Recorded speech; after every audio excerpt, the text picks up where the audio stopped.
One evening of late, as I happened to stray to the county Tipperary, I straight took my way to dig the potatoes and work by the day. I hired with the Galbally farmer.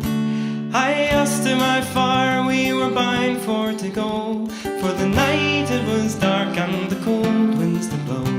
I was hungry and tired and my spirits were low, for I got neither whiskey nor cordial. This miserable miser, he mounted his steed to the Galbally mountains, he rode with great speed.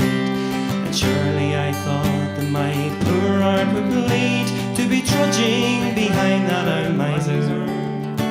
When I came to his cottage, I entered it first. It looked like a kennel or a ruined church. Says I to myself, I am left in the lurch in the house of old Darby O'Leary.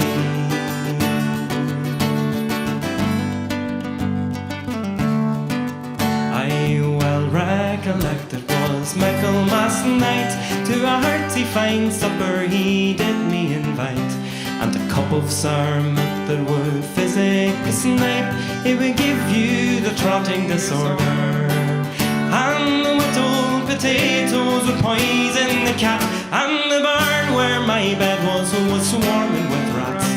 'Twas little I thought it would e'er be my lot for to lie in that hole until morning.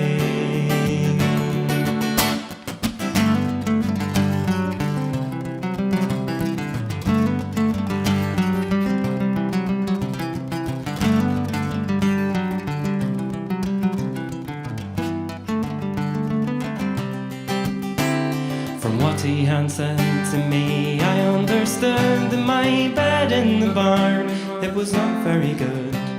The blankets were made in the time of the flood, and the quilts and the sheets in proportion.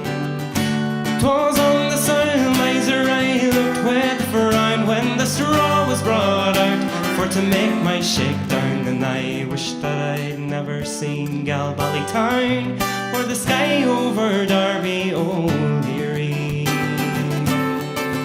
Now I've worked in Kilconnell and I've worked in Kilmore, I've worked in Lorcáin and Shanballymore, in Palace and Liquor and Sodmore, with decent respectable farmers.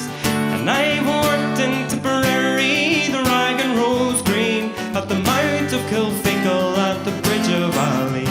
But such woeful starvation I've never yet seen as I got from old Darby O'Leary.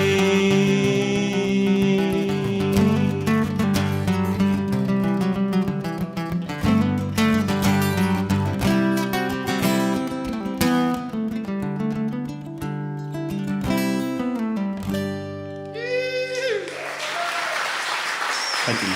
Come on.